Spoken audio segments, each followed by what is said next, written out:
David, in trying to discern the relationship between science and theology and looking for consonants, as they say, one of the fundamental issues is the nature of consciousness. And you've talked about the philosophical underpinnings of modern assumptions of consciousness and where it comes from a scientific point of view. And so to understand the philosophical nature of the modern theories of consciousness, physically oriented, can that help us to articulate science and theology? Well, it's a good example of where the cultures of modern science and theology tend to run afoul of one another, not where the research does. You have to place the question of consciousness and the quest for understanding it within the history of the rise of modern scientific method, because we're all heirs of the 17th century. And the great shift, the great paradigm shift is towards a purely inductive model of research, which is something that can never be perfectly realized, but this becomes the ideal, allied to a mechanistic picture of nature. Now, a mechanistic picture of nature is one from which what look like qualities that have been misattributed to nature by analogy to human intellect are removed again from our picture. So final causes, formal causes, purposes. And we examine nature just as a system of mechanistic processes. Now, whether then you're getting a real picture of nature or you just have a very powerful methodological discipline is a question. But in the early days of the scientific revolution, largely it was assumed the latter, and the mental and the spiritual was placed in a separate category, creating this ungainly dualism that for short form we call Cartesianism now, in which nature really is a mechanism, and then mind inhabits it like a ghost, to use Gilbert Ryle's phrase, the ghost in the machine, and God is an agency outside it. But, reason abhors the dualism, and it was inevitable that what started as a method would become a metaphysics.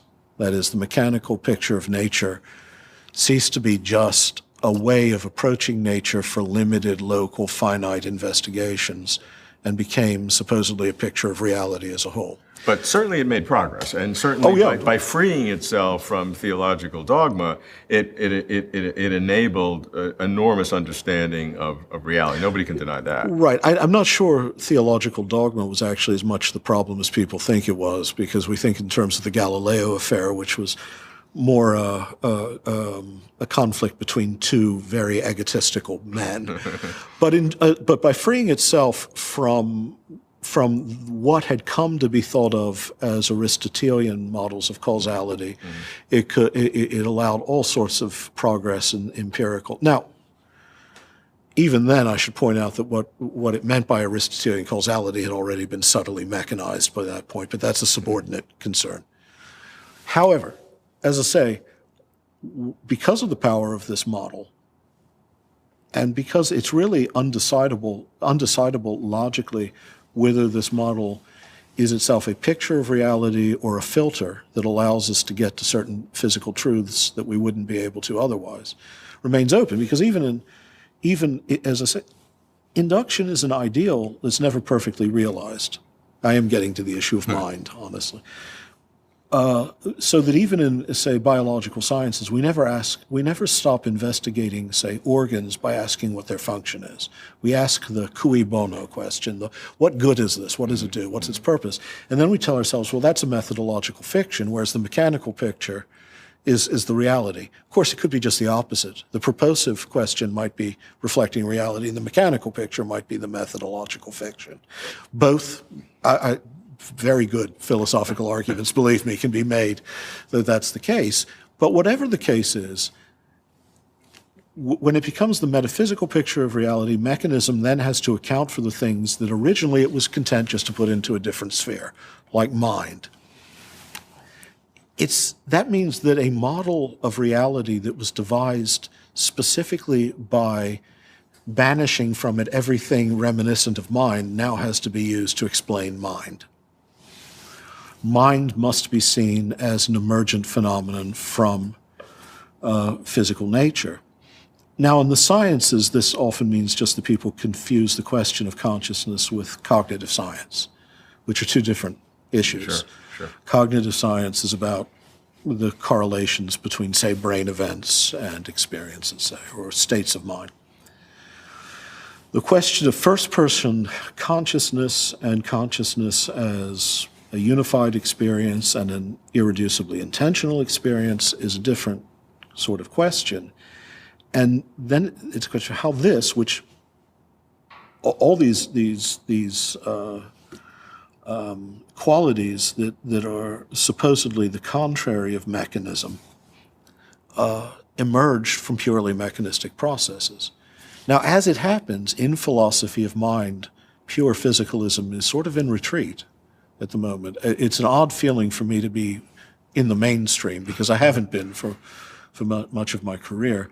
But more and more, there's a sense that most of the emergentist models of mind have failed.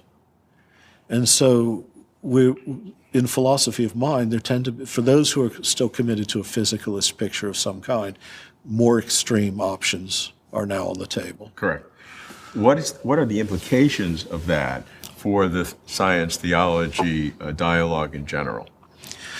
Well, part of it is to free the dialogue from the cultural assumptions. That is, the culture of the sciences, which has taken, let's be honest, I mean, the mechanical picture of nature doesn't hold anymore anyway for many. I mean, it certainly doesn't help us in the realm of quantum mechanics.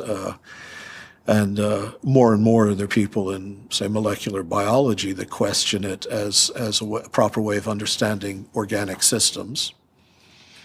Nonetheless, that's the prejudice, the sort of underlying premise that holds in the culture of the sciences in the modern world, that the mechanistic picture is true. And there you really, you do have an inevitable conflict between the cultures of science and theology.